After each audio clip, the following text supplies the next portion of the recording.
गिल की गुजरात ने चेन्नई को हराया और अचानक से प्लेऑफ्स की रेस में आरसीबी का नाम सामने आया। जी हां, बिल्कुल सही सुन रहे हैं आप।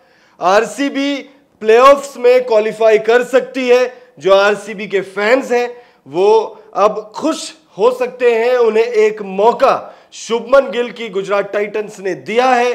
चेन्नई सुपर किंग्स को हराकर प्लेऑफ्स में बवंडर पैदा कर दिया है। खुद तो गुजरात टाइटंस ऑलमोस्ट बाहर है, लेकिन एक सिनेरियो जरूर पैदा कर दिया है जिससे आरसीबी प्लेऑफ्स में क्वालिफाई कर सकती है। लेकिन पहले ही आपको क्लियर कर दे, अगर आपकी एक्सपेक्टेशन बहुत ज्यादा है तो संभल जाइए, क्योंकि इसके चांसेस न के बराबर है, बहुत कम है लेकिन चांसेस है।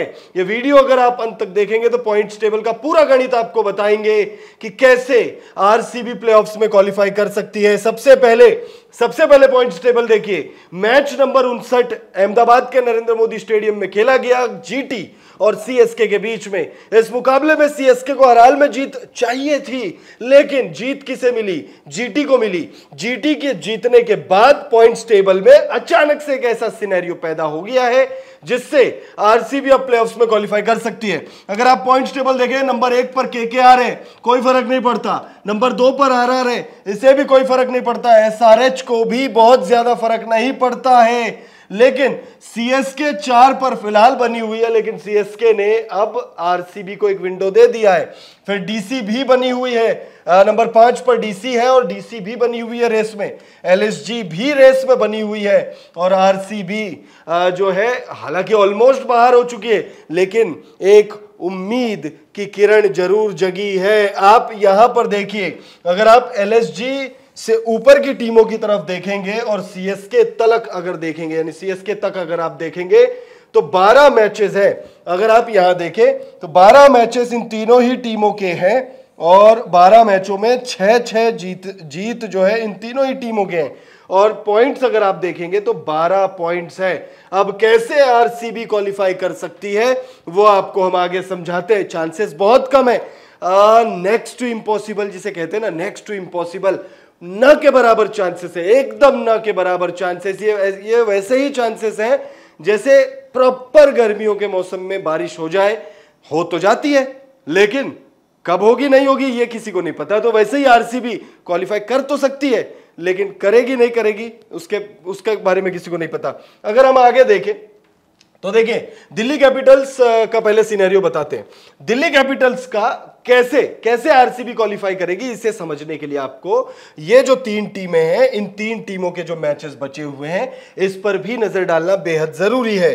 तो देखिए, सबसे पहले दिल्ली की बात कर लेते हैं भाई। दिल्ली की बात करते हैं। दिल्ली के अब 2 मुकाबले बचे हुए और यहां पे आरसीबी से एक मुकाबला बचा। अगर यहां आरसीबी जीत जाए और लखनऊ से अगर दिल्ली हार जाए, आरसीबी से जीत जाए और लखनऊ से, यहां पे जो है मतलब लखनऊ से हारना पड़ेगा दिल्ली को, और यहां पे भी आरसीबी को जीतना पड़ेगा, यानी दोनों मुकाबले अगर दिल्ली हार जाती है तब उस सिचुएशन में आरसीबी रेस में बनी हुई होगी और दिल्ली उस सिचुएशन में बाहर हो जाएगी, क्योंकि दिल्ली के सिर्फ 12 अंक हो गए और यहां पर यह मुकाबला जीतते ही आरसीबी भी 12 अंकों पर आ जाएगी।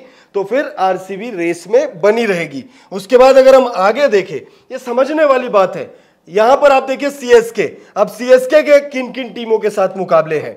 सीएसके के बचे हैं 2 मुकाबले। सीएसके राजस्थान से हार जाए, सिंपल है जी, सिंपल है, कोई ज्यादा गणित नहीं, ज्यादा कुछ नहीं, सिंपल है। दिल्ली को अपने अगले दोनों मुकाबले हारने, दिल्ली अपने अगले दोनों मुकाबले हार जाए, यहां पे सीएसके राजस्थान से हार जाए और आरसीबी को बट ऑब्वियसली जीतना तो पड़ेगा। आरसीबी अगर जीतेगी तभी रेस में बनी रहेगी। आरसीबी के भी 2 ही मुकाबले बचे हुए हैं और उन दोनों ही मुकाबलों में जीतना होगा। लेकिन यहां पे एक जो बात है जो होनी जरूरी है वो ये है कि राजस्थान को एक ठीक ठाक अंतर से जीतना पड़ेगा मैच को, और आरसीबी को भी एक ठीक ठाक अंतर से मैच जीतना पड़ेगा, यानी 50-60 रनों के अंतर से अगर आरसीबी इस मुकाबले को जीतेगी, राजस्थान भी एक बड़े मार्जिन से सीएसके को हराएगी, तो नेट रन रेट अगर आप ये देखते हो, ये जो नेट रन रेट है ये बस एक समस्या है आरसीबी के लिए। अगर दो मुकाबले जो बचे हैं सीएसके के, उन्हें अगर ठीक ठाक बड़े अंतर से सीएसके हार जाए और आरसीबी अपने दोनों मुकाबले ठीक ठाक बड़े अंतरों से जीत जाए, जो कि एक मुकाबला दिल्ली से खेलना है, एक मुकाबला सीएसके से खेलना है, अगर इन दोनों मुकाबलों को टीम जीत जाती है बड़े अंतरों से, आगे एक और सिनेरियो आपको समझना पड़ेगा। सिर्फ यही नहीं, अब यहां पे अगर आप देखोगे तो लखनऊ के दो मुकाबले हैं। दिल्ली को यहां, दिल्ली से लखनऊ भले ही जीत जाए, लेकिन वो मार्जिन बड़ी नहीं होनी चाहिए, मार्जिन बड़ी नहीं होनी चाहिए दिल्ली और लखनऊ के मैच की। वहीं मुंबई इंडियंस से लखनऊ हार जाए, यहां पे लखनऊ हार जाए, अगर ये जो 5 चीजें हमने आपको बोली है, दिल्ली अपने दोनों मुकाबले हार जाए, सीएसके अपने दोनों मुकाबले ठीक ठाक मार्जिन से हार जाए, मार्जिन भी बड़ी होनी चाहिए। आरसीबी अब सिर्फ अपने दम पर नहीं, दूसरों के भी दम पर कंधों पर पांव रख के क्वालिफाई कर सकती है। सीएसके को बड़े मार्जिन से मैच हारने, दिल्ली को अपने दोनों मैच हारने हैं। लखनऊ एक मुकाबला भले जीत जाए दिल्ली से, लेकिन वो मार्जिन बड़ी नहीं होनी चाहिए, और यहां पर मुंबई से हारना पड़ेगा। अगर मुंबई से लखनऊ हारती है, तब उस सिचुएशन में आके आरसीबी जीत जाएगी। दिल्ली को यहां हरा दे, सीएसके को यहां हरा दे, मार्जिन थोड़ी ज्यादा हो। मार्जिन देखिए, आरसीबी के साथ जो प्लस पॉइंट है वो ये है कि आरसीबी की नेट रन रेट जो है वो ठीक ठाक है, प्लस 0.217, यानी सिर्फ सीएसके नेट रन रेट में इस समय आगे चल रही है, बाकी एलएसजी माइनस में है, दिल्ली माइनस में है। दिल्ली अपने दोनों मुकाबले हार जाए, लखनऊ बस जैसे तैसे दिल्ली को हराए और खुद हार जाए अपना अगला मुकाबला मुंबई से, तब ये जब पांचों चीजें सही होंगी, पांचों चीजें होंगी, तो आरसीबी इस साल कप नामदे के बारे में सोच सकती है। हालांकि एक चीज हो जाए आपके फेवर में आ जाए, 2 आ जाए, 3 आ जाए, 5 की 5 चीजें आपकी फेवर में आ जाए, आपके हक में आ जाए, ऐसा बहुत कम होता है, और खास तौर पे आईपीएल में ऐसा हमने पास्ट में होते हुए नहीं देखा है।